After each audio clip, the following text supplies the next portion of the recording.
Please forgive us, dear God, for all our sins. In Christ we pray. Amen. Okay, as I said earlier, our story this morning is about the two boys. They are friends with each other. The first boy is named Matt, and the second boy is named Glenn. And it all started when Matt found Glenn, who is his friend, and Glenn was fishing in the river that day. Then Matt asked Glenn, and sabi niya, any luck? Referring if there is any fish that Glenn had caught. But unfortunately, Glenn shook his head, telling that fishing on that day in the river was no good. Then Matt said, you know what, Glenn? We should have been here yesterday. Curious si Matt. Si Glenn, sabi ni Glenn, bakit? Ano mo meron kahapon, Matt? Then Matt said, because I was fishing here yesterday, and you know what? I got big fishes. Bigger enough that it pulled my bucket very full. Sabi ni Glenn, you did? Of course you did. You seem to be very good at everything when no one's looking. He seemed very annoyed, but still, he continued to ask Matt if gaano kalaki yung mga fishes na nahuli niya. And sabi ni Matt, the fishes that I had got yesterday was as big as he uses his hand to demonstrate, and the fish that he had got yesterday was almost 20 centimeters long. Siyempre, ayaw niya magpatalo ni Glenn.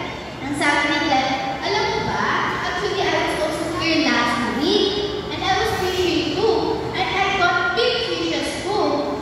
And sabi naman ni Matt, sige nga, gaano kalaki yung mga fishes na nahuli mo. Then Glenn uses his hand as well to demonstrate the fishes that he had caught. And alam niyo ba gaano kalaki yung nahuli ni Glenn? It was almost 30 centimeters long. Siyempre, ayaw ulit magpatalo ni Matt. Sabi ni Matt, you know what? Yung sinasabi kong 20 centimeters long, maliliit lang yun. Iba pa yung fishes, iba pa yung mga big fishes na nahuli ko. Sabi naman ni Glenn, sige nga, gaano kalaki yung mga big fishes na nahuli mo. Then Matt said, it was about 40 centimeters long. He uses his hand once again to demonstrate the big fishes that he had caught. And syempre si Glenn, ayaw niya ulit magpatalo. Sabi niya, actually, yung sinasabi ko rin sa yung 30 centimeters long is maliliit lang yung fish na nahuli ko. Iba pa yung mga big fishes. And you know what? It was as big as he uses his hand once more to demonstrate the fishes that he had caught. And you know what gaano kalaki yun? It was about 50 centimeters long. Nagpalakihan na sila. Sobrang inis ni Matt. Sabi niya, go on. I'm pretty sure soon enough, you will tell me that you had caught a big whale in this river. Tapos sabi naman ni Glenn, ikaw kaya yung nauna.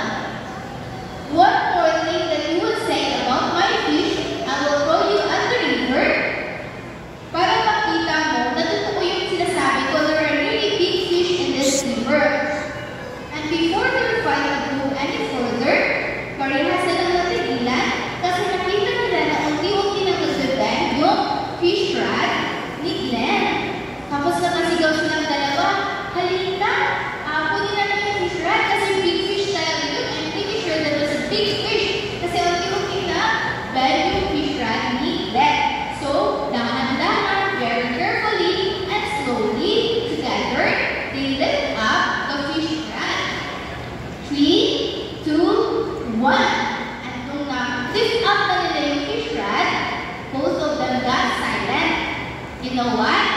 Kasi yung andun pala sa fish rod, yung fish na andun, is only 10 centimeters long. Yun ang pabigat pala doon sa fish rod, is yung mga damong-damong na sali doon. So, para sila katahimik. And after that, they ended up laughing with each other. In the middle of their laugh, Matt said, the fish has shows us up both. Sabi naman ni Glenn, it really has. Then Then later that evening, Matt told his mother about what happened in the river. Tapos, yung mama ni Matt, sinabi niya the mother of Matt told the greatest lesson that we can learn from this story. And what do you think is that? What's the lesson of our story? The lesson of our story is to always tell the truth, nothing more and nothing less but the truth. You know what, little children? God loves the little children who tells nothing but the truth.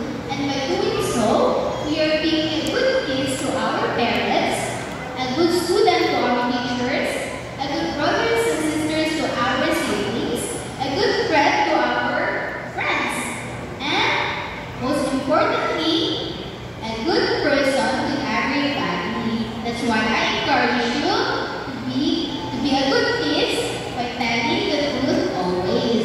So before you go back to your parents, let's have a short prayer once again. Please bow your heads and close your eyes. Let's pray. Father God in heaven, Lord, thank you so much for this opportunity through this story that we learn more about your character. Thank you for always reminding us, Father God, your love. May you continue to teach these little boys and little girls to be good kids to their parents by always telling the truth. Thank you for all the blessings. Please forgive us for all our sins. This we all pray in the loving and mighty name of Jesus. Amen. Alright, and now go back to your parents. Goodbye!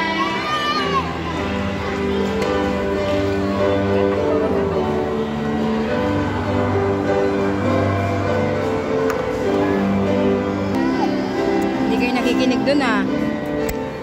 Wala yung tenga ko. Ang tenga ko andun sa baba. Benching.